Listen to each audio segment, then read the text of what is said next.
Si vous voulez voir la première partie qui parle de ce que dit la science entre la violence et le jeu vidéo, la vidéo est en lien à celle-ci et dans la description. Mais alors pourquoi plein de personnes pensent que la violence c'est la faute aux jeux vidéo alors que la science dit le contraire? C'est surtout à cause de Jack Thompson, avocat, chrétien nouveau de l'église presbytérienne. Il s'attaque d'abord à la musique, notamment le rap, MTV et Madonna. Ça prend pas trop, mais ensuite il s'attaque aux jeux vidéo, et là, ça marche. Il est régulièrement invité sur des plateaux télé pour donner son expertise. Non, son analyse, parce qu'il n'y a aucune recherche sur le sujet, juste des croyances. Il perd tous les procès qu'il a lancés et se fait radier du barreau en 2007 pour faute professionnelle. Au pluriel. Mais il continue malgré tout à être invité sur des plateaux télé pour donner son avis sur le sujet. Non mais juste pour dire, il arrête pas d'expliquer que ça entraîne les jeunes à savoir tirer. Mais le tir dans les jeux vidéo, ça n'a rien à voir avec la réalité. Déjà t'as pas le bruit ni le recul de l'arme. Tu vises pas du tout de la même façon, et dans la vraie vie quand tu tires une balle, tu recharges pas pour remplir ton chargeur. Quand on regarde les tueries de masse, les mecs font pas du tout comme dans les jeux vidéo. À ce train-là, on peut dire que les magiciens s'entraînent en regardant Harry Potter. Pour en savoir plus, allez voir les vidéos enquêtes de Conquerax. Je suis pas trop fan de ces vidéos en général, mais il faut avouer que ces enquêtes sont vraiment chouettes et bien faites. Oui, enfin tu dis ça. Il a 476 000 abonnés lui. Toi, 155.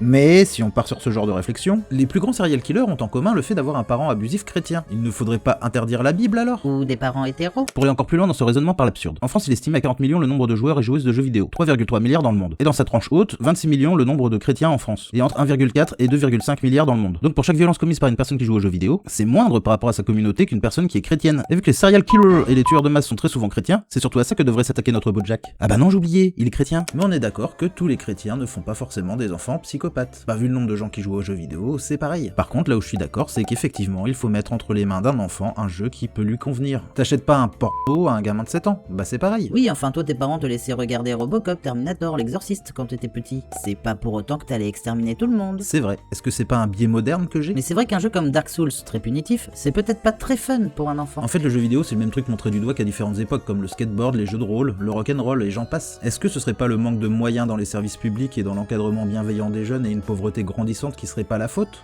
J'en sais rien. D'ailleurs, est-ce qu'il y a réellement plus de violence des jeunes actuellement qu'avant, parce qu'il y a toujours eu des boucs à misère dans la culture populaire, et que les chiffres du ministère de l'Intérieur disent qu'il y a moins de meurtres et de crimes violents qu'avant? Par contre, les faits divers sont beaucoup plus présents actuellement qu'avant dans les médias. Et quand tu dis on va voir ce que dit la science et qu'ensuite tu donnes un avis bien tranché, ça ne fonctionne pas. Soit tu dis tes hypothèses mais tu précises que c'est une impression basée sur rien du vent, soit tu ne dis rien. Le bon sens, c'est une impression, pas une réalité. Et je trouve ça fou qu'une personne du gouvernement puisse tenir de tels propos sans être repris directement. Ça en dit long sur notre société. Je finirai donc sur une citation légèrement remaniée. Une société basée sur des avis et non des faits, c'est comme un anus. C'est pas plus joli de l'intérieur, et si on reste trop près trop longtemps, on finit par se faire chier dessus. Typhon de Léon.